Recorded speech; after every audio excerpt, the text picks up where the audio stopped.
अस्सलाम वालेकुम। आज मैं आई हूँ चिकन बाइट शवारमा पिज़्ज़ा, जो नहायत ही लजीज है और बहुत यूनिक रेसिपी है। आप इसको ज़रूर ट्राई करें। चलें रेसिपी स्टार्ट करते हैं।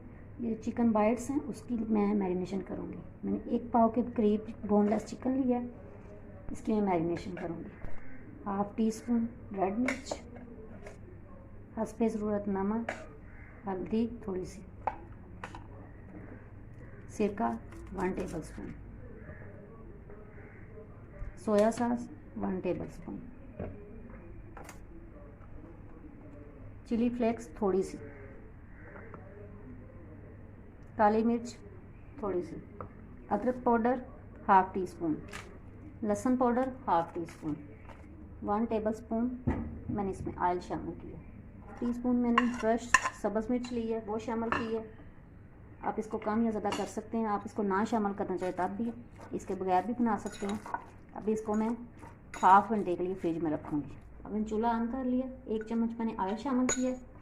अब मैं क्रश्ड लहसुन इसमें शामिल करूँगी, इसको हल्का सा फ्राई करूँगी। लहसुन फ्राई हो गया। अब जो चिकन बाइट्स मैंने मैरिनेट करके रखी थी वो इसमें शामिल करूँगी।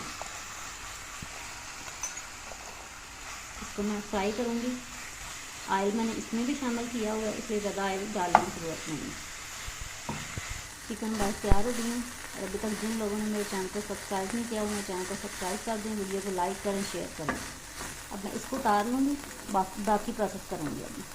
अब मैंने एक पैन लिया, उस पर 2-3 ड्रॉप जो मैं इसके ये फेंकूँगी ऑयल। इसको मैं सारा ऊपर ब्रश कर लूँगी। ये मैंने शवारमा ब्रेड ली है, इसको रखूँगी इसके ऊपर। अब मैं शिमला मिर्च इसके ऊपर डालूँगी। आप इनकी शेप अपनी मर्ज़ी से बना सकते हैं। टमाटर शामिल किया ताकि इसका कलर अच्छा आ जाए। अब मैं चीज़ शामिल करूँगी। मैंने मोज़रेला चीज़ लिया, बहुत मज़े का बनेगा, इसको ज़रूर ट्राई करें। मैं ओरिगेनो शामिल करूँगी, ये ऑप्शनल है। अब मैं इसको बेक करूँगी। अवन को मैंने हीट कर लिया 150 डिग्री पे। अब मैं इसको 5 मिनट के लिए करूँगी, क्योंकि ऑलरेडी ये शवारमा ब्रेड है, इसको ज़्यादा बेक करने की ज़रूरत नहीं है। चिकन बाइट शवारमा पिज़्ज़ा तैयार है।